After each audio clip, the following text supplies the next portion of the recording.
Ani bin Umar qala dawu sapa an-nabi Kanjeng Nabi sallallahu alaihi wasallam lana maring kita lamma raja'in dalam nalikane bali sapa Kanjeng Nabi minal ahzabi saking perang Ahzab la yusolliyanna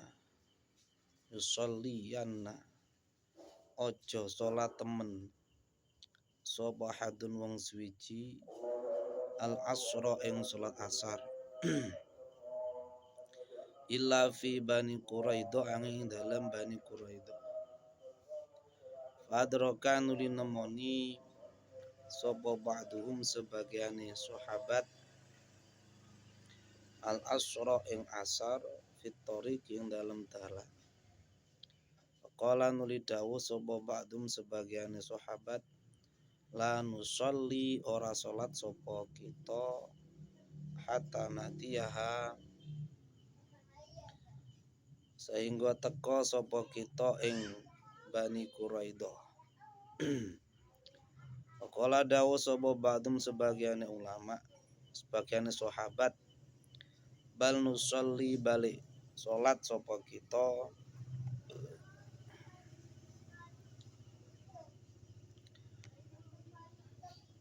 lam yurid orang resake sapa Kanjeng Nabi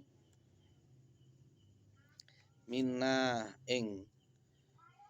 saking kita dalika ing mengkono-mengkono la nusolli hatta natiyaha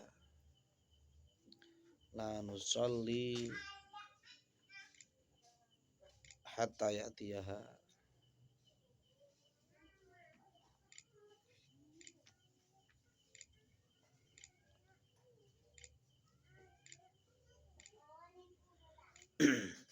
aduh kira nuli ten tutur apa daka mengkono-mengkono beda-beda apa dalika mengkono-mengkono beda-beda pendapat maksudnya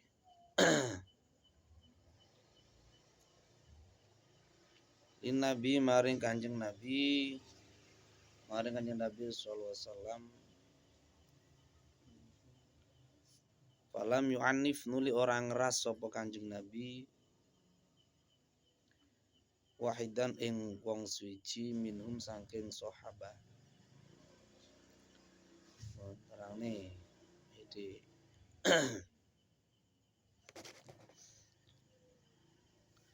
dari Ibnu Umar radhiyallahu ta'ala anhu beliau berkata bahwasanya pernah mendengar Kanjeng Nabi sallallahu alaihi wasallam bersabda kepada kami golongan sahabat ketika pulang dari perang Ahzab dawuh Nabi para sahabat ketika nanti kalian pulang jangan sholat asar kecuali saat sudah nyampe di qabilah Bani Quraidah. Oke, runtut tak dhisik terang nih. Kemudian ternyata setelah perjalanan itu tengah-tengah perjalanan masuk waktu asar.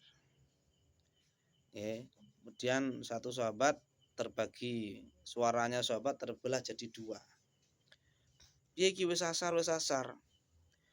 Sing sebagiane dawuh matur, lah Kanjeng Nabi perintahnya kan kita disuruh sholat di qabilah Bani Quraidah, sholat asare nang kono.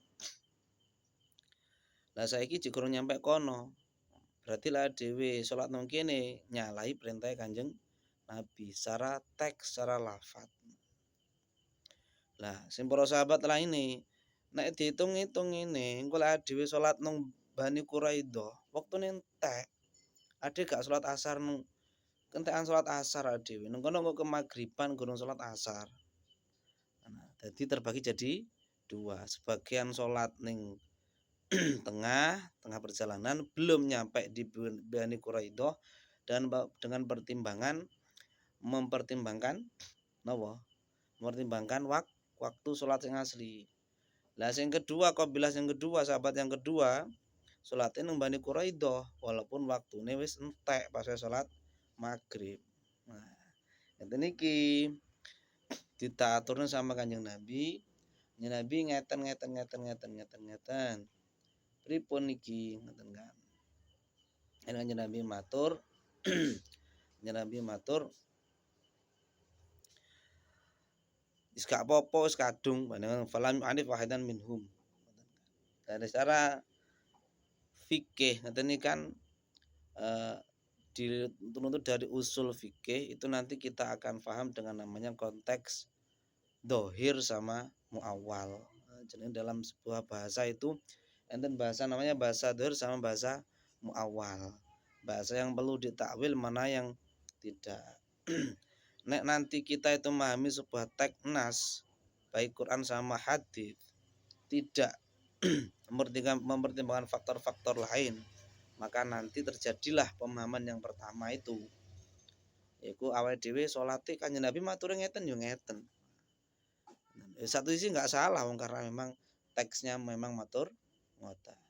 Tapi nanti ketika itu nanti dihadapkan dengan kondisi yang berbeda, maka nanti akan jadi janggal kalau tidak dihubungkan dengan dalil-dalil lain, yaitu namanya dalil akli dan macam-macam.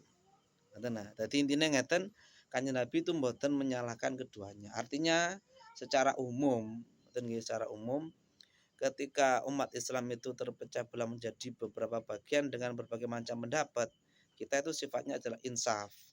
Ya wis, kita telusuri dhisik, kuat, mampu. Kalau nggak mampu ya terserah milih sini salah siji, misalkan mantep sing ndi, nggak usah nyalahke sing liyane. Bener. Paham nggak?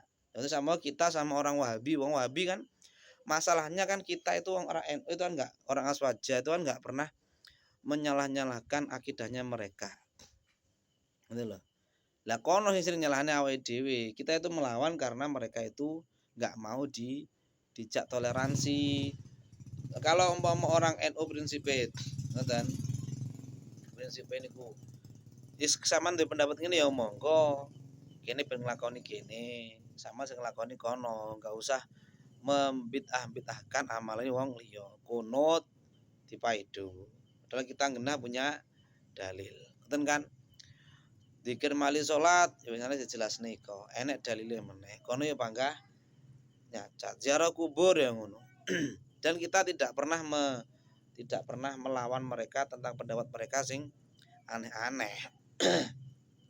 Termasuk namanya faham mujassimah. Allah itu punya tangan seperti tangannya manusia. Allah itu tingginya cuma 160 diro. Berarti 80 meter versi orang Wahabi itu. Berarti cara disampluk helikopter kena. Gusti Allah wong Wahabi. Ngono lho. Paham enggak?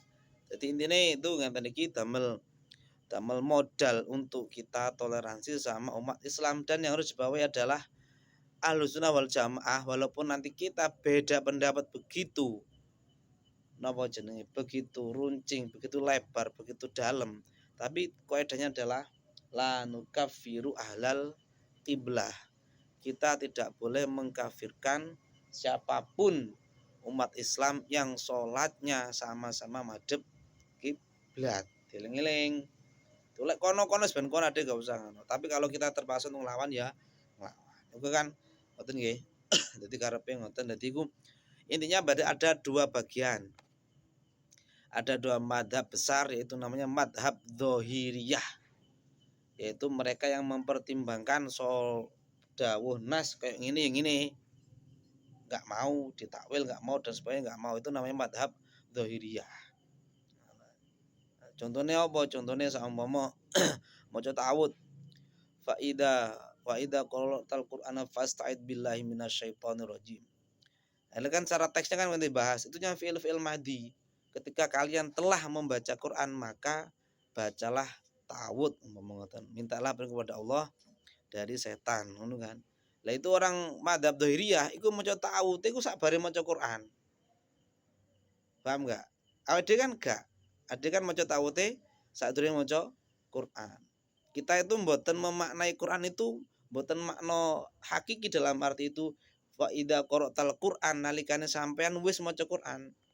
Tapi kalau kita paham tafsir adalah ida arota, ngono lho. Ketika sampean arep wis arep maca Quran.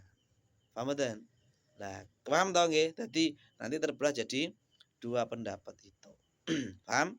Jadi ku gawe dhewe sing bijaksana ben mboten nyala-nyalane wong liya. Nanti mulane ku sing tak omongni to, silakan mondok golek pondok sing beda-beda yang jelas kalau sampean Ahlussunnah wal Jamaah kudu duwe pedoman sing mantep kayak ada Pelumpang Tengah sini ya nek sing omahe ngarepe TK itu masih papat anake 5 wis sing papat dadi kiai kabeh ning pondok pesantren. Duwe pondok pesantren kabeh nang Sumatera. Iku Pelumpang Tengah kuno omahe. Sak bapak saya diboyong mriko. Iku sing mbarep namanya Pak Mib bukan juga Sumbersari juga ngaji teng mriki karo Aban Alfiah kan luar biasa itu. Itu pernah kuliah di Mu'ahad Umar bin Khattab Surabaya. Jadi iku ya jelas kan wong Wahabi itu. Tapi beliaunya masuk di situ hanya sebagai ranah untuk ngambil formalitas toh. Nggak ikut-ikutan, nggak masuk ke ranah sana. Aku pengen untuk gelar ini tok ngono. Paham kan? Kayak penjajakan. Tapi kalau sampean nggak mampu ya nggak usah. Mungkin aja masalahnya lapo. Sing gaya-gaya nyemplung ngono kuwi akhirnya katut ya oke. Salah siji terkenal nang foto kandangan kono ya enek. Sing alumni pesantren akhirnya melu kono. Bon, iku nggih intine teng mriku ngoten niku beda-beda pendapat nggih, tidak harus disikapi dengan napa jenenge hati yang panas, tapi dengan sifat yang bijaksana sesuai dengan teksnya masing-masing. Bon, bismillahirrahmanirrahim.